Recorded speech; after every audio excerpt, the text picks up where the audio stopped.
Allez, bonjour à toutes et à tous. Aujourd'hui, ma réflexion philosophique, elle sera sur le mot notoriété. Notoriété, pourquoi? Parce que moi, elle m'est tombée en toute humilité, bien sûr, sur le coin de la figure involontairement. J'étais pas du tout préparé à ce genre de choses et d'avoir une notoriété. J'avais une notoriété, une petite notoriété interne dans le cadre de mon activité professionnelle et par rapport au poste que vous occupez. Mais au-delà de ça, notoriété. Bon, c'est pas un mot qu'il faut bannir de son vocabulaire ou il faut avoir honte de ce mot-là, parce que quand on s'en sert à bon escient, ça c'est dans ma réflexion, et qui va vous permettre d'ouvrir des portes ou de donner du soleil à d'autres personnes, et bien au contraire, il faut s'en servir quand on en a une petite et qu'elle vous permet d'aider les autres et aussi de vous satisfaire dans certains domaines. La notoriété, il ne faut pas que ça soit une course à la notoriété. Et si au contraire, on se bat pour avoir une notoriété et la voir grandir et vraiment focaliser là-dessus, c'est là où ça ne fonctionne pas du tout. Ça doit venir naturellement et par rapport à vos actions. Et chacun voit là-dedans sa graduation, qu'elle soit petite ou grande, peu importe, du moment qu'elle vous sert au quotidien. Ma notoriété, moi, personnellement, je l'ai vécue avec beaucoup de philosophie et beaucoup de recul. J'en ai aujourd'hui encore pas trop conscience dans certains cas. Mais voilà, mais par contre, je m'en sers, effectivement, je m'en sers pour ouvrir des cadenas, pour ouvrir des verrous, et surtout pour aider les personnes dans le cadre de leur démarche.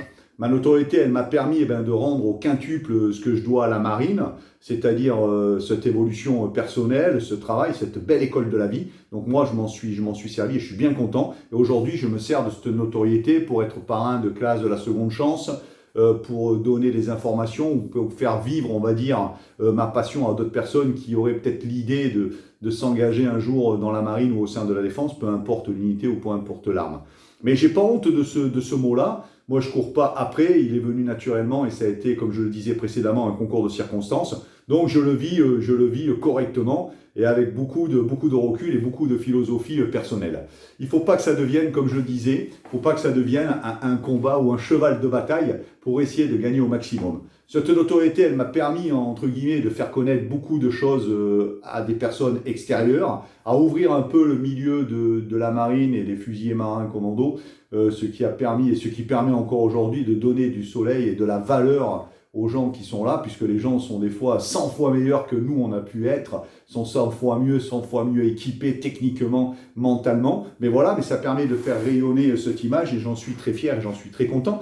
Ça a permis un peu de changer peut-être involontairement l'image des militaires et des unités non conventionnelles, puisqu'aujourd'hui il y a beaucoup d'anciens des forces spéciales qui font beaucoup d'activités extra-professionnelles en ayant quitté ce milieu-là. Je veux parler par exemple de Arthur et Guy, qui sont bien dans l'écriture, dans le spectacle, ou d'autres personnes, des gens de l'armée de terre ou du premier RPIMA, et aujourd'hui notamment un bon combattant, et puis de gens qui ont mis le pied à l'étrier, pour écrire leur histoire ou écrire des livres, parce que c'est très libérateur. Et voilà. La notoriété, pour moi, elle sert, et elle peut vous servir tant qu'elle est faite avec une philosophie d'honnêteté, toujours pareil, et qu'elle puisse aider les autres à avancer. Mais il ne faut pas que ça soit un principe qui vous oblige et que ça soit la course derrière. Voilà, c'était ma réflexion sur la notoriété.